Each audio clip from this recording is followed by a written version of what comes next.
Pero la esperanza cristiana es que nosotros empezamos a compartir la nueva creación de Dios a través de las primicias que es Cristo. Entonces, cuando nosotros empezamos a pensar de esta manera, dejamos de lado el escapismo que normalmente la iglesia cristiana tiene cuando dice, bueno, estamos aquí, pero en algún momento nos vamos a ir y todo esto se va a acabar y no vamos a participar absolutamente de nada de lo que ocurre o que ocurrirá después de nuestra muerte. Eso es algo que comúnmente los cristianos pensamos, pero se nos olvida que el plan de redención de Dios incluye redimir también a la creación misma, no solamente se trata de la salvación para vida eterna, sino un plan total, completo, integral de redención y de reconciliación de toda la creación con Él mismo. Toda la creación ha de ser reconciliada con Dios mismo. Entonces, cuando Pablo empieza a escribir este capítulo, hay algunas cosas que me parecen interesantes antes que las leía, pero no las entendía totalmente, porque Pablo les está diciendo, si Cristo no resucitó, todavía ustedes están muertos en sus delitos y en sus pecados. Si Cristo no resucitó, los que murieron no tienen esperanza. Si Cristo no resucitó, somos los más dignos de conmiseración de todos los que están en la tierra. No somos dignos de lástima en ese sentido, es lo que está diciéndoles Pablo. Pero el argumento de Pablo viene a causa de una situación histórica que debemos de conocer, y es que en los primeros 100 años de la historia después de Cristo se levantan, hay registro de alrededor de 10 a 12 Cristos más que se levantaron con movimientos mesiánicos en la misma región. ¿Se acuerdan en el año 70 que hay una destrucción de parte de Roma y que destruye Jerusalén? ¿Se acuerdan de esa parte que lo hemos platicado en otras ocasiones? Destruyen totalmente, se destruye el templo totalmente, que en Cristo había profetizado que iba a ser destruido. Todos estos movimientos se levantan porque se levantan diferentes Cristos en esa misma época. Es decir, hubo gente que decían, yo soy el Cristo, y levantaban una revuelta. Ahora, ¿por qué venía este pensamiento? Porque se decía que el Cristo, una de las profecías más claras que tenían acerca del Mesías o del Cristo era que el Cristo iba a reedificar el templo de Dios. Y todos los judíos estaban esperando que el Mesías reedificara el templo que había sido destruido muchos años antes en el cautiverio de Babilonia. Los que hemos estado estudiando la Biblia a través de un año, ahorita vamos ya siempre se me olvida en dónde vamos, en Nehemías o en Esther, ¿verdad? Fue el último que vimos. Pero dijimos, cronológicamente tenemos que pensarlo de Génesis a Crónicas. De esos libros alcanzas a abarcar toda la historia de Israel, a menos hasta el periodo intertestamental. Me refiero a que todos los demás libros que están después de Crónicas encajan dentro de estos primeros libros, pueden acomodarse cronológicamente dentro de estos primeros libros, de Génesis a Crónicas. Pero los que hemos estado estudiando de esta manera nos damos cuenta que en Crónicas ya se empieza a narrar el estado de cautividad por parte de Babilonia para la nación de Israel, y una de las cosas que suceden es que se destruye totalmente el templo de Salomón, que es reedificado. En el último domingo lo estuvimos platicando por Esdras, por Nehemías, aparecen en esta misma época, en este mismo periodo también Esther, pero empiezan a reedificar ese templo. Empieza a pasar los años y se levantan algunos personajes como Herodes. Algunos de los Herodes se convierten en una dinastía después de los Herodes, que todavía a Jesús le toca lidiar con uno de los Herodes. ¿Se acuerdan que Herodes es el que manda matar a todos los niños cuando nace Jesús? Era uno de la dinastía de los Herodes, de los herodianos se le llamaba esa dinastía. Aparecieron varios Herodes que quisieron reconstruir el templo, porque decían, quien reconstruye el templo ya está a 2 pasos de ser el Mesías. Era una de las cosas más significativas que tenía que hacer el Mesías. Entonces, cuando viene Cristo y muere, la gente empieza a decir, pero este supuesto Cristo, estamos hablando de Jesús, este supuesto Cristo o este supuesto Mesías no reedificó el templo. Entonces siguen buscando para que aparecieran diferentes personajes. Hay un personaje muy importante que aparece alrededor del año 100, Simón Bar Kokhba. Ahí está el nombre. Este personaje tuvo una revuelta bastante importante y hace un movimiento bastante grande en el pueblo judío para reclutar personas para entonces sí establecer el reino de Dios en la tierra. ¿Y cómo lo iba a hacer? Vamos a conseguir un ejército, vamos a juntar un ejército, vamos a pelearnos en contra de la opresión que es Roma, y después de que lo hagamos vamos a reconstruir el templo. Entonces, logra levantar un ejército muy importante. El problema es que cuando lo levanta, se levantan en contra de Roma, y Roma, siendo el imperio tan grande, termina destruyéndolos. De 10 a 12 personajes históricos se levantan en los primeros 100 años, del año 0 al año 100 después de Cristo. Personajes como este, que decían: yo soy el Cristo, yo soy el Mesías. Pero ¿en qué momento se acababa el movimiento de estos personajes? ¿Alguien tiene alguna idea? ¿Cuándo? Cuando se morían. Se acababa el movimiento cuando el personaje llamado Mesías, el supuesto Mesías, lo mataban en la guerra, lo mataban de alguna manera y el movimiento se acababa. Recordando un poquito el libro de Hechos, ¿se acuerdan cuando están tratando de acusar a los cristianos y por ahí un judío dice: si es de Dios, déjalo, si no es de Dios va a desaparecer? Era lo que veían constantemente. Se levantaba un personaje, decía: yo soy el Mesías, y luego se moría. Y luego todos sus discípulos eran dispersados y ese movimiento se quedaba apagado. Cuando Pablo está escribiendo este capítulo 15, es lo que tiene en mente. Pablo está tratando de defender el movimiento del Mesías cristiano, del Mesías de Jesús, diciendo: también lo mataron como a todos los otros 10 o 12. Pero el asunto con Cristo, ¿cuál es?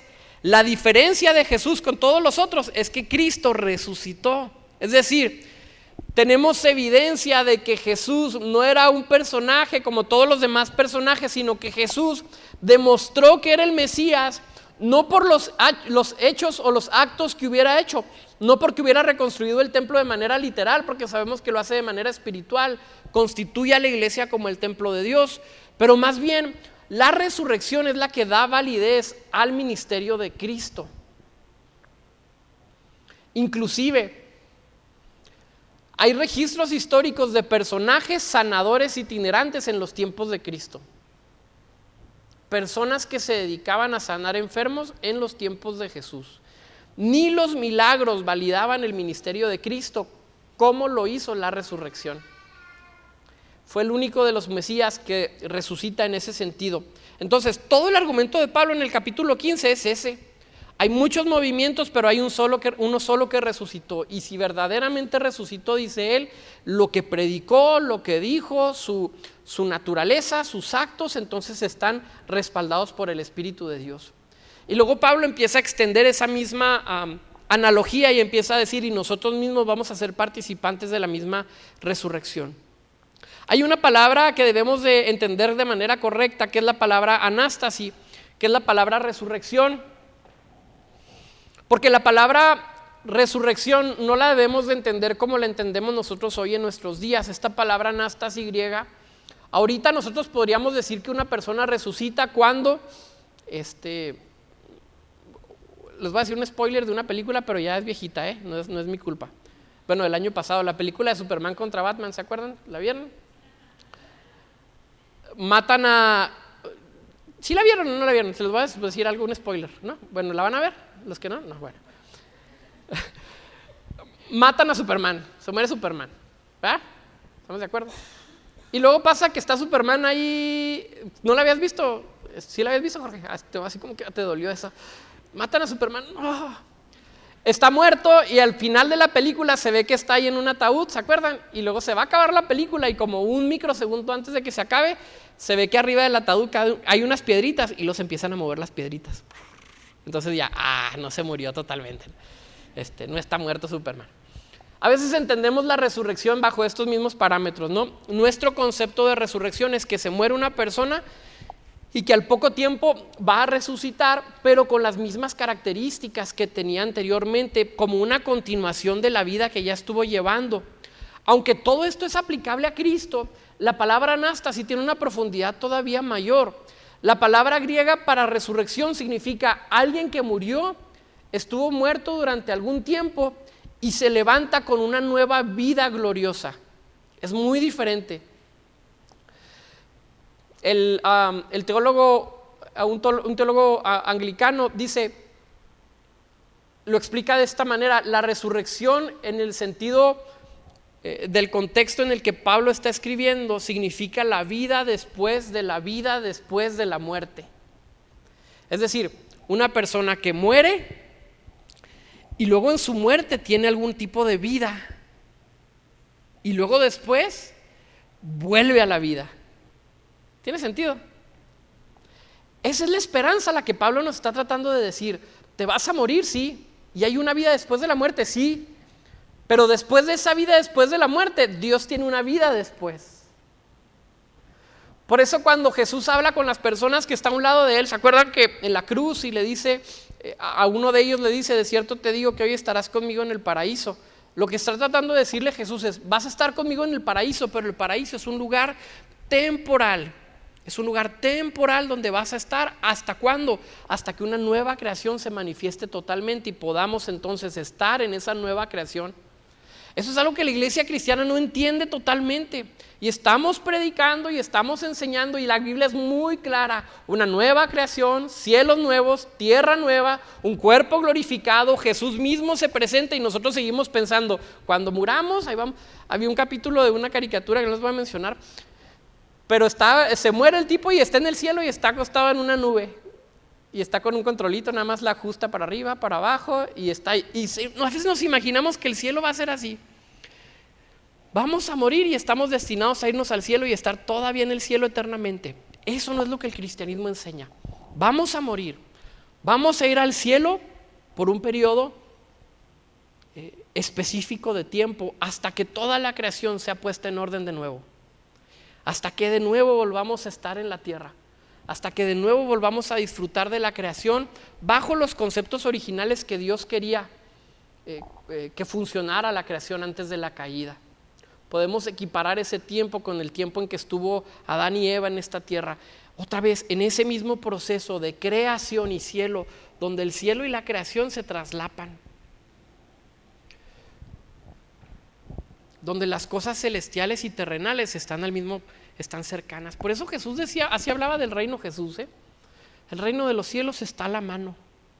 Es decir, ya está cerca, ya comenzó ese momento en que se empiezan a traslapar la creación y el cielo. Ya estás en ese momento. La famosa conversación de Jesús con Nicodemo, cuando viene aquella famosa frase, de tal manera amó Dios al mundo. ¿Qué capítulo es? Juan 3:16. Una frase que Jesús no le menciona a las multitudes.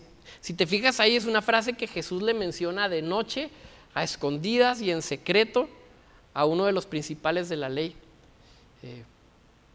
A lo mejor Jesús quería mantenerlo en secreto, y luego Juan el evangelista dijo, y Jesús le dijo en la noche, bien en secreto, de tal manera amó Dios al mundo. Y yo veo a Jesús en el cielo diciendo, mi hijo, era secreto, era para Nicodemo.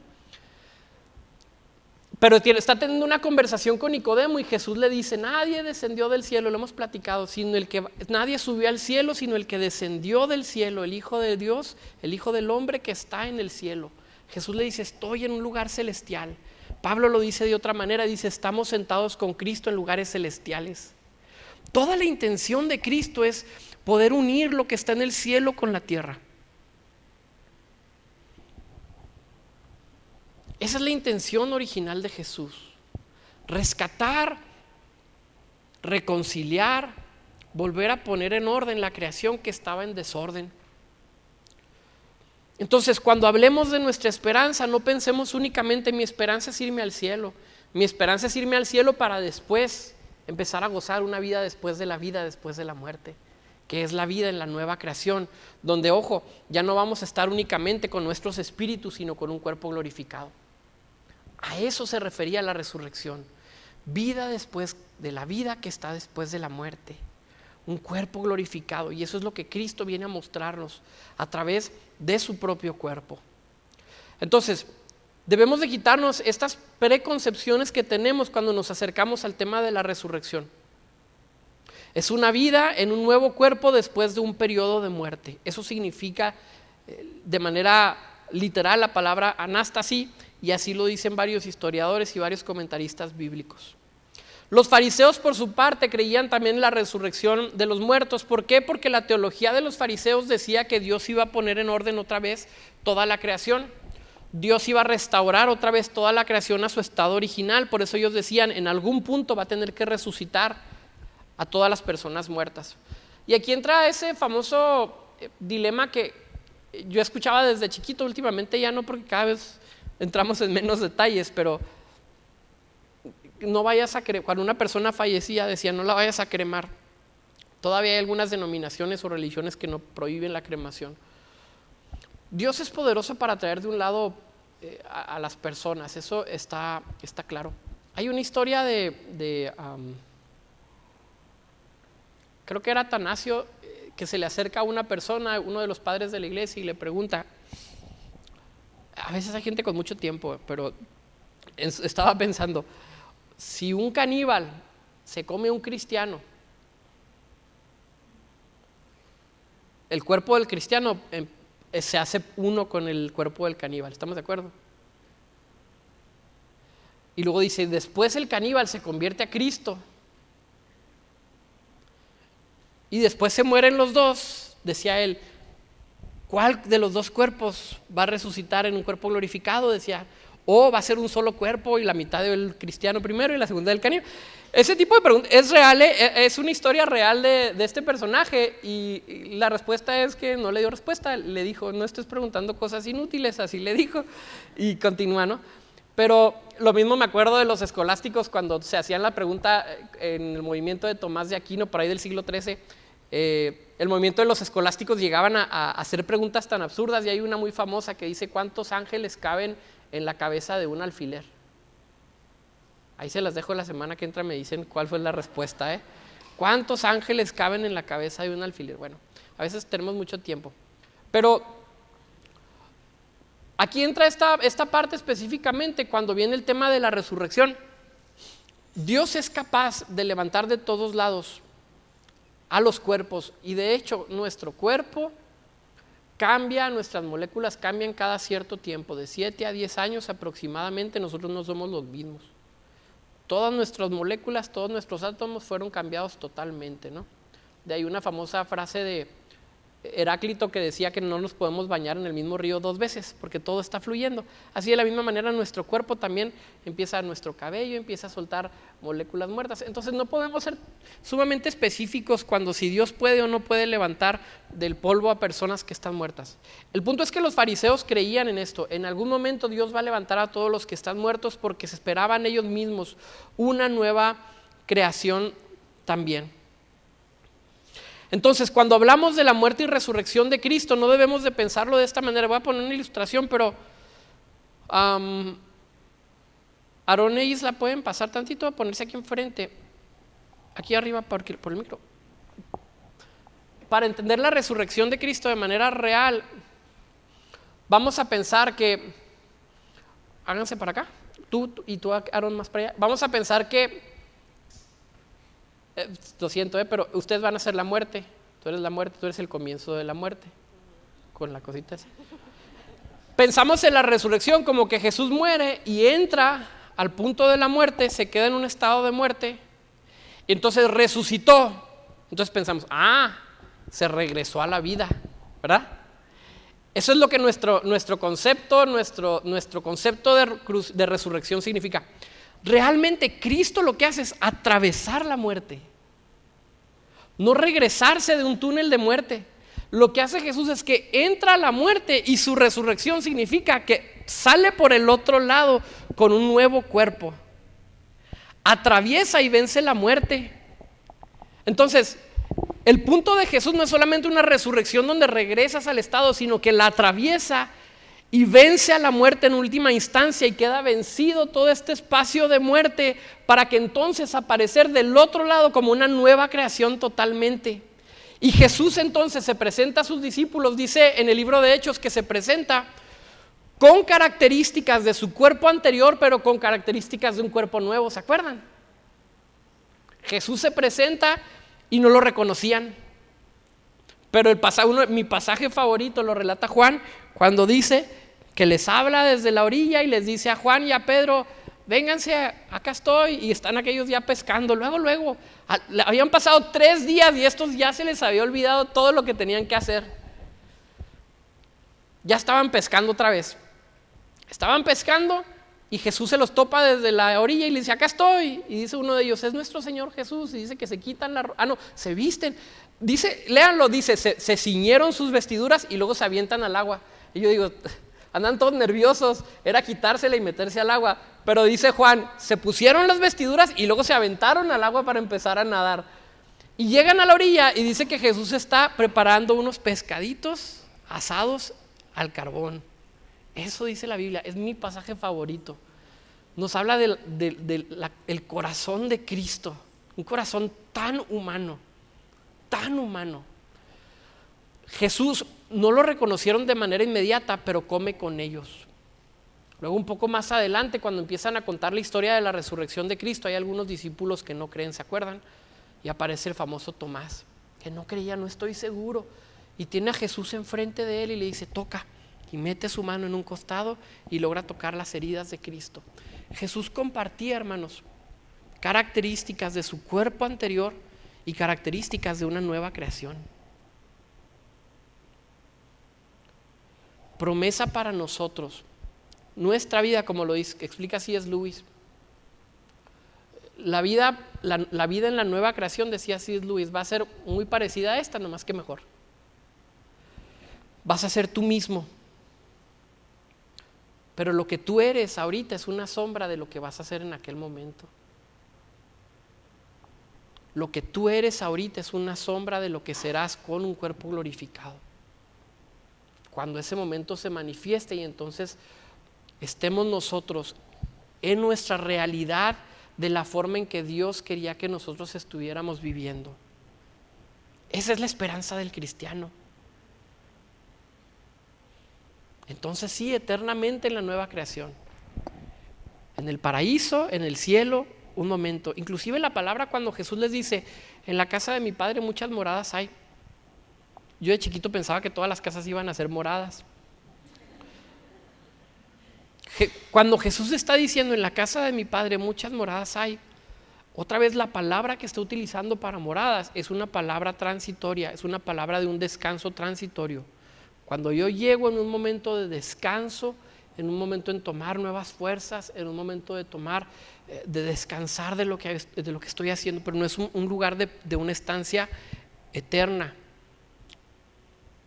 Porque en el cielo, en el paraíso estaremos con nuestros espíritus, pero llegará el momento en que otra vez nuestros cuerpos totalmente glorificados estemos eternamente disfrutando de una unión total entre el cielo y la tierra, donde creación y cielo no están tan separados.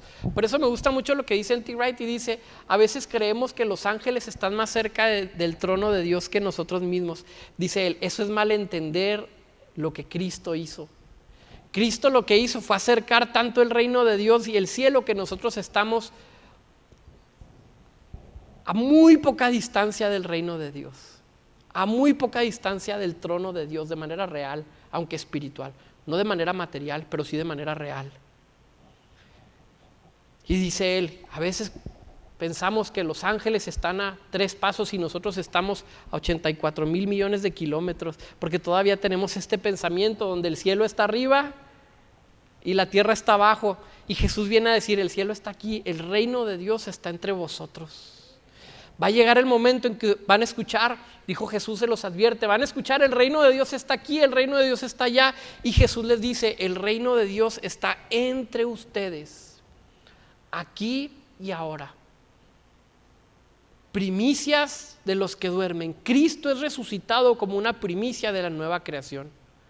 Cristo es resucitado para mostrarnos de lo que se trata esta nueva creación. Y nosotros tenemos que creer que esa es nuestra misma esperanza.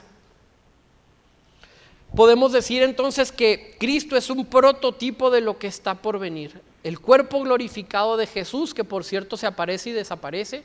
¿Se acuerdan?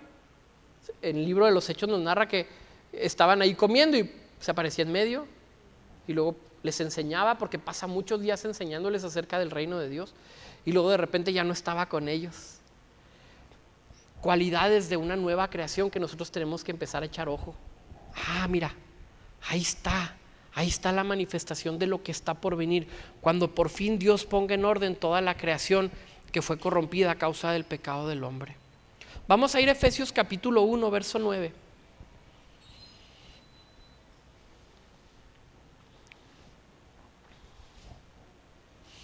Y vamos a ver cómo diferentes autores narran esta unión entre el cielo y la tierra de diferentes maneras. Efesios 1, verso 9 es Pablo el que está escribiendo y dice: Él nos hizo conocer el misterio de su voluntad, conforme al buen propósito que de antemano estableció en Cristo, para llevarlo a cabo cuando se cumpliera el tiempo. Esto es, ¿qué dice? Reunir en Él, en quien en Cristo, todas las cosas. ¿Cuáles? Tanto las del cielo como las de la tierra. En la mente de Pablo llegará el momento en que todas las cosas que están en el cielo y en la tierra sean unidas por el sacrificio de Cristo, sean unidas por la resurrección de Cristo. Entonces, no solamente la esperanza, aún lo pensamos en este sentido cuando hacemos misiones, y en el tema de misiones se ha discutido mucho cuál es el propósito último de las misiones o de la misión de Dios, ¿no? Diferentes autores bíblicos tienen diferentes puntos a los cuales llegar. Juan, por medio del Apocalipsis, dice cuando hay un cielo nuevo y una tierra nueva, ¿se acuerdan? Pablo dice cuando todas las cosas estén reunidas en Cristo, cuando todo esté unido con Jesús, entonces vamos a estar cumpliendo a cabalidad el tema de la misión. Hechos capítulo 3, verso 21. Otro texto importante sobre la nueva creación y sobre la permanencia en el cielo temporal.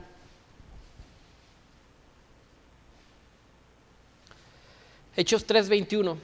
Es necesario que Él, otra vez está hablando de Jesús, permanezca en el cielo hasta que llegue el tiempo de la restauración de todas las cosas, como Dios lo ha anunciado desde hace siglos por medio de sus santos profetas. Es necesario que Cristo esté en el cielo por un momento hasta que toda la creación sea restaurada, hasta que otra vez todas las cosas sean restauradas.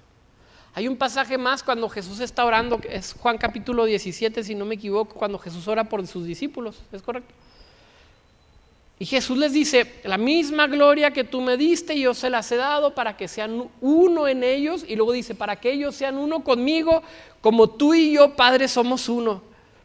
Otra vez, el asunto es, hay un momento de reconciliación tan profunda entre la creación, en la cual nosotros como iglesia llegaremos a ser uno, con individualidades y particularidades, pero uno. ¿En qué sentido? Pues órenle al Espíritu Santo porque no estoy seguro. Pero dice Jesús, van a llegar un momento en que sean uno. Y luego dice, y llegará el momento en que van a ser uno conmigo. Y luego dice, como tú y yo, Padre. Va a llegar el momento de una perfecta comunión. La Trinidad siempre ha vivido en una perfecta comunión, en un perfecto estado de amor.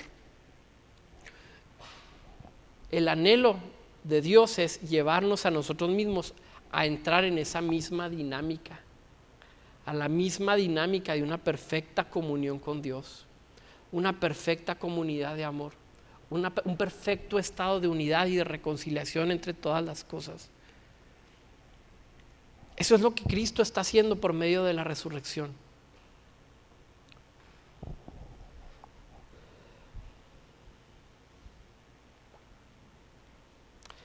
La creencia cristiana entonces no es únicamente que Dios me va a salvar de esta vida para entonces yo vivir en un estado incorpóreo por la eternidad. Eso es el proceso de muerte únicamente. Cuando yo dejo este estado de incorporeidad para vivir eternamente como espíritu. La esperanza cristiana es que Cristo ha vencido a la misma muerte, ha atravesado la muerte de tal manera que nosotros entonces cuando muramos viene un tiempo de esperanza para recibir nuestros cuerpos también glorificados y participar de esta nueva creación en la cual Cristo ya está participando. Aquí entran muchas dudas y hay muchas especulaciones. Cristo con un cuerpo físico glorificado en este momento está en el trono de Dios. Eso quiere decir que en lugares celestiales hay un cuerpo físico y es el de Cristo glorificado. Hay muchas especulaciones porque la Biblia no lo dice de tal manera, pero sí nos está diciendo que hay un adelanto en su cuerpo de lo que será la esperanza del cristianismo, una nueva creación, la reconciliación de la creación con Cristo mismo. Entonces, si nosotros eliminamos todas estas cosas que venimos platicando, Jesús se va a volver nada más que otro Mesías fracasado.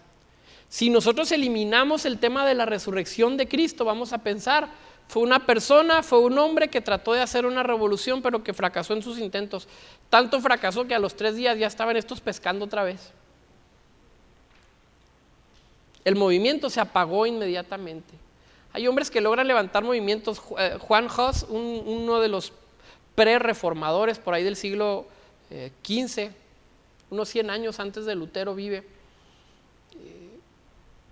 Era católico, predicaba la palabra de Dios, tuvo un movimiento bastante grande en Europa de reforma, pero cuando él fallece se levantó un ejército que se llamaron los Husitas y ellos trataron de imponer su creencia por medio de la guerra. Empezaron a matar, empezaron a tomar armas, ¿no?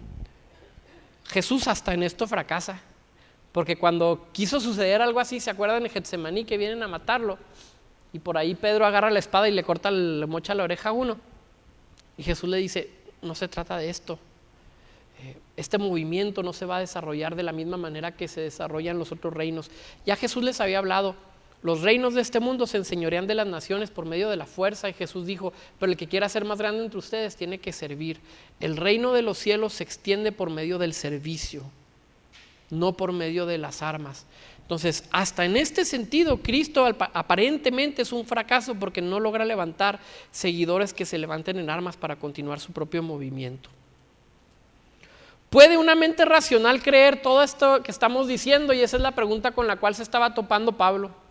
¿Puede una mente realmente racional, lógica, argumentativa, creer todo lo que Pablo está diciendo? Y Pablo dice, no. Es locura para los hombres. Todo lo que yo les estoy diciendo es locura. Pero lo he visto, pero lo he palpado, pero Cristo está vivo. Es locura, pero aquí está. Es locura, pero aquí está. Hace un par de semanas, una universidad de Estados Unidos, es un ejemplo muy débil en comparación a lo que estoy tratando de decir, pero nos da luz. Lograron hacer por medio de meter presión al carbono, al hidrógeno, le pusieron tanta presión en una universidad que lograron ponerlo en un estado metálico, un estado sólido. Nunca se había logrado algo así. Lo que estaban esperando era que si le quitaban toda esta presión de un montón de atmósferas, iba a regresar a su mismo estado, y decían, ¿cómo le podemos hacer? Entonces salió el anuncio en revistas y en páginas científicas de que se había logrado convertir en metal, y luego decían, pero no quieren apagar la máquina porque no saben si van a perderlo. El problema es que pasaron los días y ya la universidad estaba gastando un montón de luz, porque toda la maquinaria que estaban utilizando para mantener en ese estado estaba acabando ahí con todas las cosas de la universidad. Tuvieron que quitarlo y desafortunadamente se pierde este mismo estado.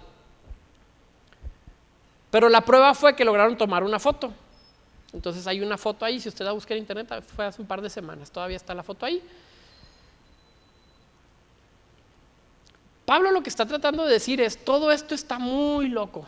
Tienes que estar muy loco para creer que Cristo resucitó y que se apareció entre nosotros y que se aparecía y desaparecía. Pero aquí está. Es decir, es una realidad. Puedes palparlo, puedes tocarlo, puedes verlo. Si estuviera en nuestros tiempos, podría decir, puedes tomarle una foto que puede verificar las cosas. Este elemento regresó a su estado original cuando se le quitó la presión, pero Cristo continuó con su cuerpo glorificado.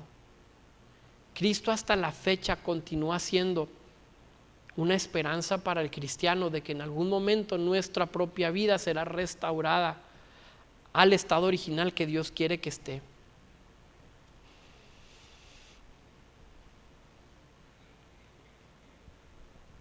Cuando nosotros entonces hablamos de esto, y el viernes se los comenté, pero retomando para los que no estuvieron el viernes, hace un par de semanas, una noche me desperté orando, pero mi oración era una oración muy al estilo del Antiguo Testamento, les dije el viernes.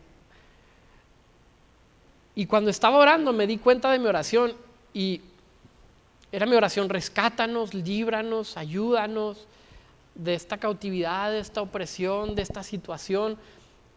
No sé por qué estaba orando de esa manera, porque estaba primero dormido y luego desperté orando de esa manera.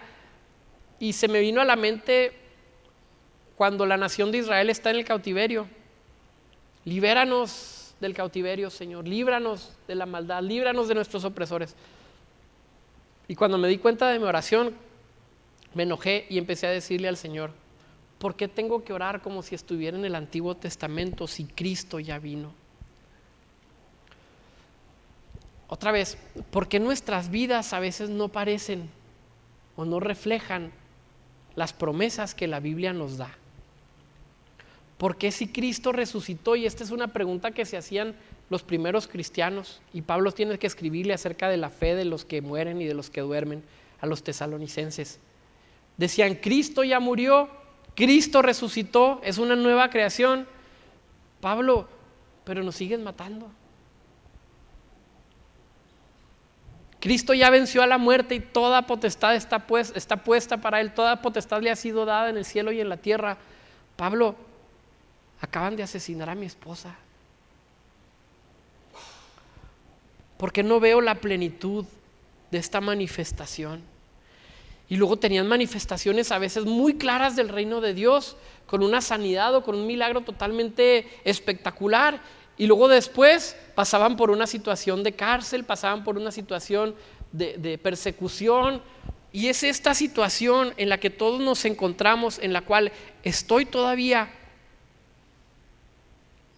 luchando por la manifestación del reino de Dios, y a veces lo veo. A veces veo ese tipo de manifestaciones, pero es algo que el Nuevo Testamento no niega, es algo que el escritor de los Hechos no niega. Hay una realidad, hay un pleito entre el reino de la luz y el reino de las tinieblas que es real. Es algo que no lo niega. Está diciendo: Cristo es las primicias, Cristo resucitó, pero ha de manifestarse todavía en plenitud lo que esto significa, porque podemos hablar del reino de Dios aquí y ahora de manera introductoria. Y todos los movimientos que yo conozco que se han aferrado en decir que el reino de Dios está en su plenitud ahorita, de todos los predicadores, todavía los he visto morir por alguna enfermedad.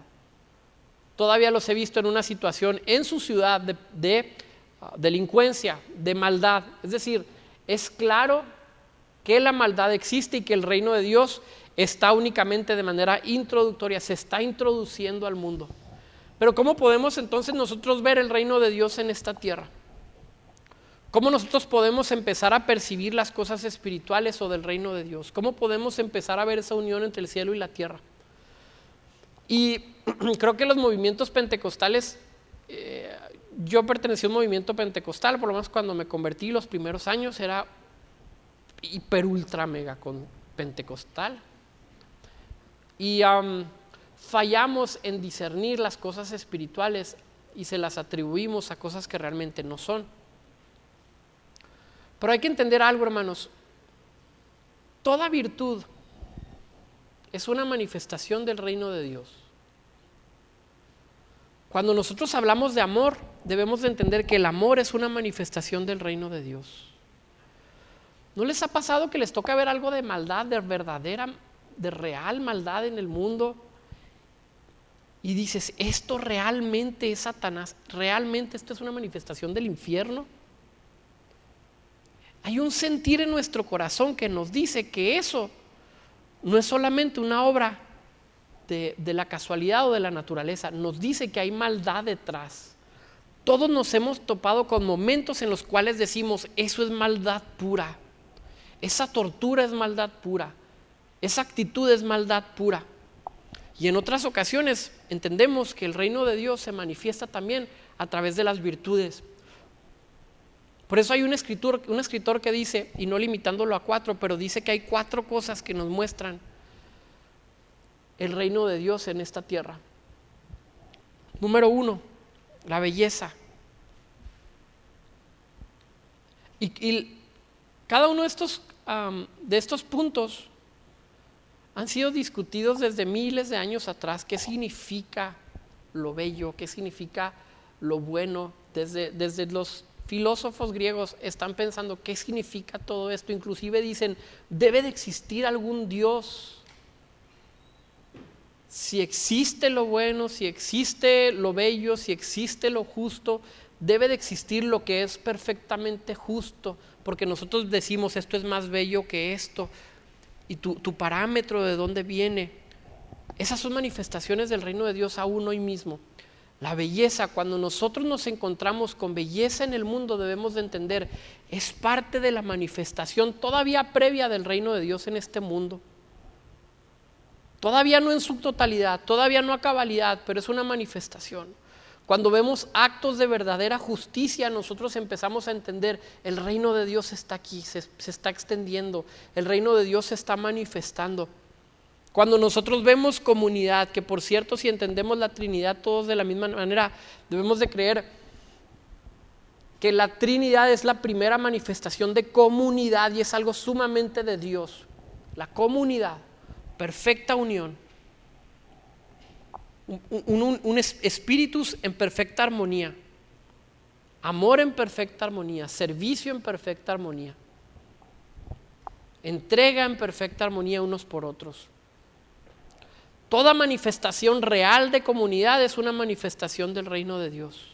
La espiritualidad, todo ser humano de manera natural va a tener esta necesidad de buscar lo que es espiritual, y esa es una manifestación de que el reino de Dios está tratando de tocar los corazones y las mentes de las personas. Y podemos hablar de cualquier otra virtud, como por ejemplo el amor.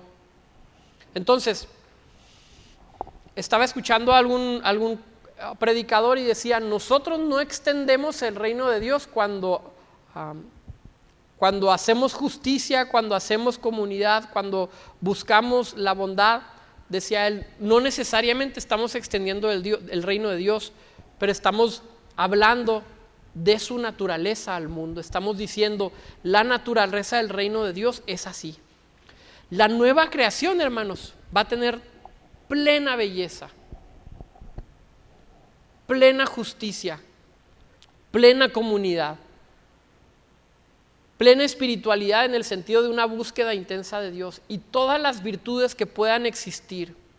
Por eso la iglesia tiene que ser precursora de virtudes. Estaba escuchando una predicación hace un tiempo de un congreso de jóvenes muy famoso, y vino un predicador joven muy famoso y le tocó hablar acerca de las artes, y creo que es la peor predicación de las artes que he escuchado, porque decía él, cuando habló de artistas, mencionó a Ricky Martin y creo que Luis Miguel o alguien así. Ellos del mundo están haciendo arte y la gente, ¿por qué crees que van a los conciertos de Ricky Martin? Dice él, porque a la gente busca el arte y la iglesia tiene que ser una mejor manifestación que la de Ricky Martin. Y en su mente, mejor manifestación, pienso yo, significaba una mayor producción, mayores luces, mayor sonido, mejor coreografía, estar todavía más cuadrado que Ricky Martin, estar más bello que él, tener canciones más pegajosas, rítmicas, etc. Y yo decía, ¿realmente ese es el entendimiento que tiene la iglesia del arte y de la belleza? Eso es lo que entendemos por arte. Cuando le decimos a nuestros jóvenes, busca expresar a Dios a través del arte, ¿qué les estamos diciendo? Haz una canción como la de Ricky Martin. Esos son nuestros parámetros de arte. Hace unas semanas puse un video en Facebook de una negrita que canta impresionante. Impresionante. Pero no solamente es la calidad de su voz, es la sensibilidad artística que tiene. Esa es una manifestación de lo que Dios en su naturaleza misma es. No estamos diciendo que ella sea salva o apóstol o profeta, no estamos hablando de su estado de salvación, estamos hablando de la manifestación que viene a través de ella del reino de Dios. No puedo atribuírselo al diablo algo tan bello. No puedo atribuirle a Satanás que esta mujer canta tan impresionante.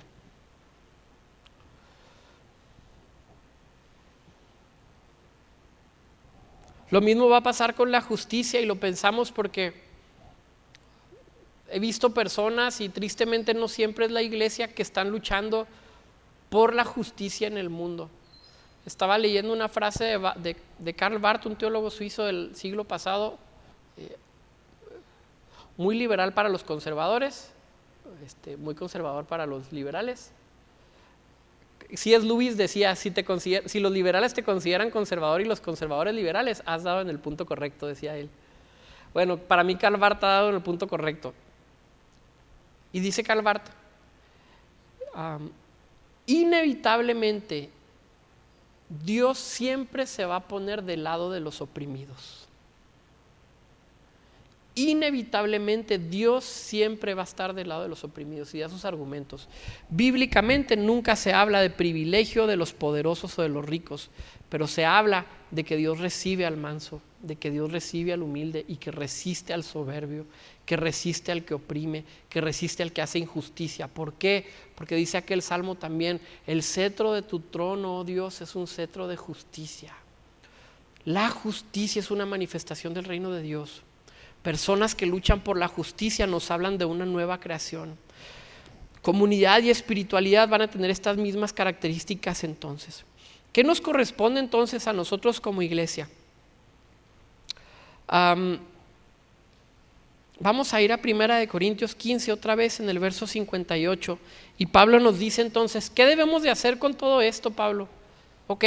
Cristo resucitó, es las primicias en una nueva creación, en un nuevo cuerpo glorificado, y nuestra esperanza es la misma resurrección que Él tuvo, donde entonces vamos a ser participantes de una nueva creación de la manera en que Dios quería que fuera desde el principio. Pablo les da entonces la conclusión. ¿Qué vamos a hacer con todo esto? Verso 58 dice, por lo tanto, es decir, a causa de todo lo que les acabo de decir, dice Pablo, con el tema de la resurrección, mis queridos hermanos, manténganse firmes e inconmovibles, progresando siempre en la obra del Señor, conscientes de que su trabajo en el Señor no es en vano. Estas palabras yo las había escuchado en otras ocasiones y siempre tenían este sentido para mí. Si yo me esfuerzo mucho en trabajar por Dios, eventualmente, cuando me muera o cuando Dios destruya toda la creación, a mí me va a tocar un chocolatito más o un premio porque hiciste esto para el reino de Dios. Siempre tenía en mi mente este significado de hay una recompensa para mí. A eso se refiere con que no es en vano. Pablo no está hablando de esto. Cuando dice Pablo, nuestro trabajo no es en vano, lo que está tratando de decir es, lo que ustedes estén haciendo por esta nueva creación va a permanecer en esa creación.